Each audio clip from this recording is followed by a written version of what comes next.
I will. I'll be as brief as I can be in summing up quite a long book that was the result of an awful lot of research. I'm taking a risk here, I know, but please try. But I'll do my best. Yes, the book in question actually, of course, isn't about the EU really almost at all. The EU as a structure does crop up intermittently in The Strange Death of Europe.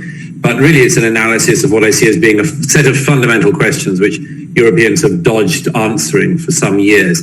Let me give you an example of the sort of thing I'm talking about.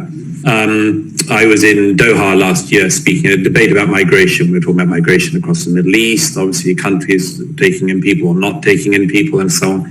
And there was a statistic I cited there which remains pertinent, which has come out since The Strange Death of Europe, which was a Gallup poll that was taken last January in Africa. And it found that 1/3 of people in sub-Saharan Africa want to move.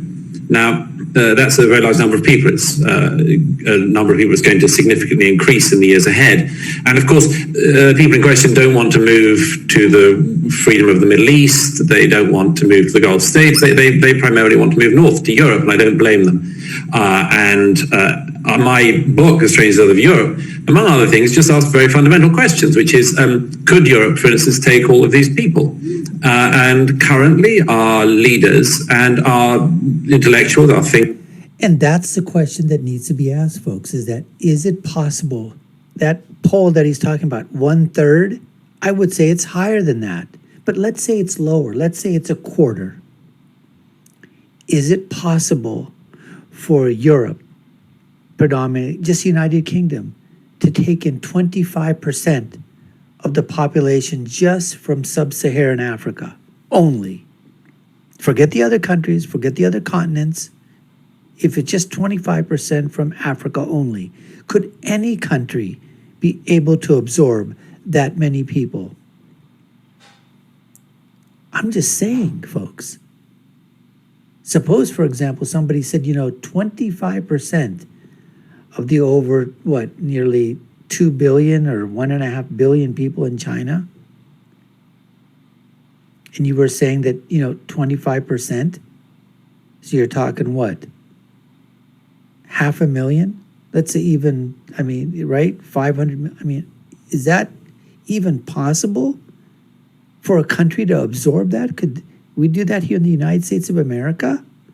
These are the questions. Okay, see, it's nice to come up and say, yeah, we want people to come over. We want open borders. What's wrong with that? We need to be, in the 21st century. We have to be open.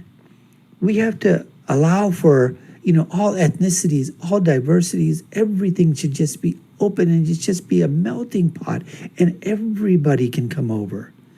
That's so easy to say. And that's why it's easy being a leftist, a socialist, and Marxist, because it's just about feelings and you can say whatever you want. The heck with whatever the results are going to be. Terrible, it doesn't matter. But at least we feel good. It makes us sound good to other people. We virtue signal this all the time. Let's continue with Douglas. Thinkers and our thought leaders are incapable really of answering this question. The answer has to be no, but we don't know how it can be no, because our liberalism, in the good sense, wishes us to be open-armed. Yet we know we can't be. And so we live in this hypocritical state for the time being, which is what I expose, what I write about, and what in The Strange Death of Europe I suggest is a serious contention. But why exactly is it a strange death? Oh, lots of reasons. English readers know the phrase to be borrowed from a famous work of a century ago called The Strange Death of Liberal England, which was is a famous work of history in English. But in this particular case? It's in this particular case, it's because it is curious. It is curious that Europeans find it so hard to argue for themselves, to defend what is good in their own culture. I think that there's an embarrassment, an uncertainty about who we can share it with. We've basically, among other things, massively overestimated our capacity to bring people in and underestimated the changes that brings about. That's exactly true. What Douglas is basically talking about is that everywhere, okay, these liberal policies have underestimated how many immigrants or people can you take in from around the world? And so you've underestimated your capacity to do that. At the same time, you basically are sort of now asking, what is that doing to the cultural identity, to the demographic identity of the people that were there prior to this immigration shift of people coming in? And in both instances, there were people like Douglas and others that were basically saying, look, this is going to change the face of a country because a lot of people are not assimilating. They don't want to assimilate. They want to bring their culture, their ethnicities, their backgrounds, their laws into, the European, the European, sphere.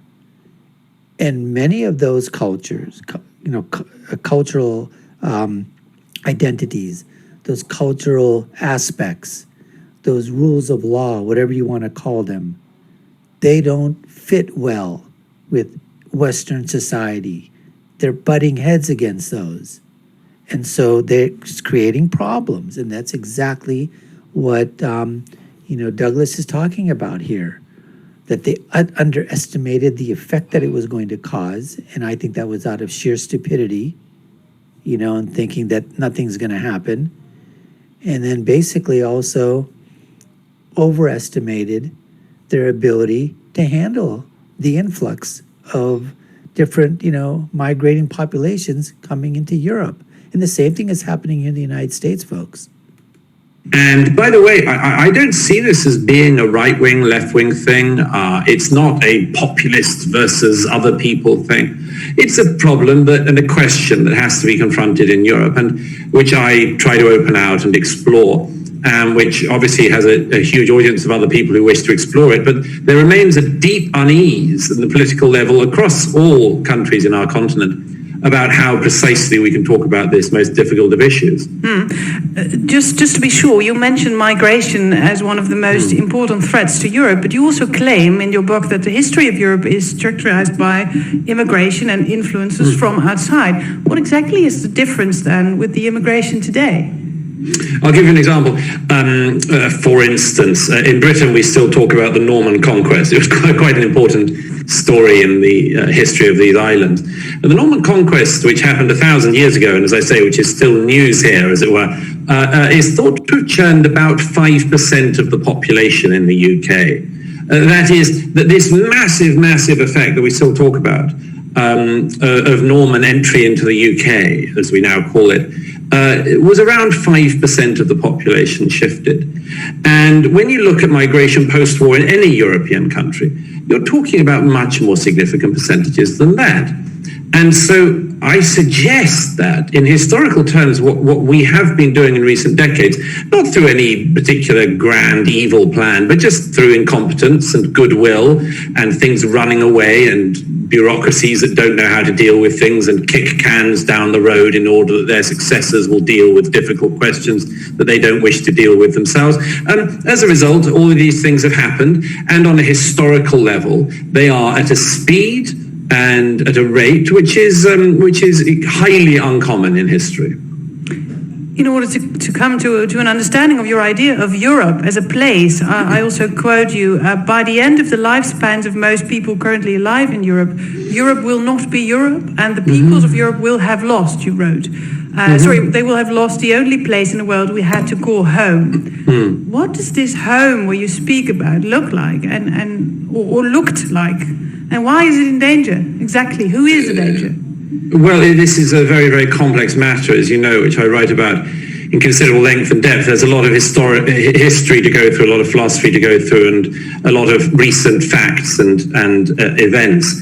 I suggest it's quite obvious that, for instance, in the last census, I'm talking here about the UK because it's the country I know best. I know your country fairly well, but let me give you another statistic from the UK.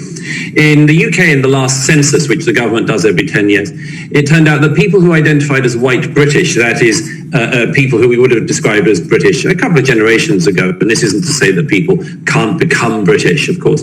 But the census a couple of years ago said that people who identified as white British were a minority in 23 out of the 33 boroughs in London. Now, if you were born in the 1960s, say, which isn't that long ago, this means a total transformation of the capital city of the country you're in.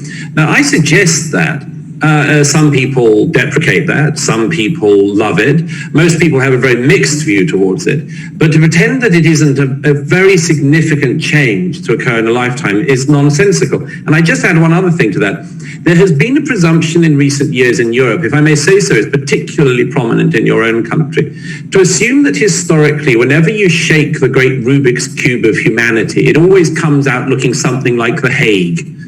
That everything ends up in the sort of peaceful, decent, liberal settlement that you happily have in your own country. And I suggest that this is simply a very serious underestimation of, among other things, ideas that people bring with them, how long it takes for people to hold on to ideas, how long it takes to lose them, and particularly the struggle, which I don't need to tell you, your country has gone through a lot in recent years, the serious struggle that liberal societies, in the true sense of the term, have about what they do regarding the integration of people who may not want to join all the elements of the society. What do you do? Our answer is you sort of fudge along for a bit. I suggest that if we solve this sort of problem, it'll be done not by pretending that it's invented by, crazy theorists or something, but by recognizing that there are a set of competing problems that we face, a set of competing virtues is what I describe it as in the Aristotelian sense, a set of competing virtues which in the case of Europe in the 21st century are a competition between justice and mercy. That is, we wish to have justice for people coming, we wish to have mercy to people fleeing other places. But we also need to have a sense of justice for people in Europe who pay their taxes, who have been decent citizens and need to be asked if there are going to be massive societal changes that will take place. Because we're not petri dishes, we are countries. Douglas, thank you very much. Before, we have to leave something for people to read your book, so I'll stop you here. Thank you.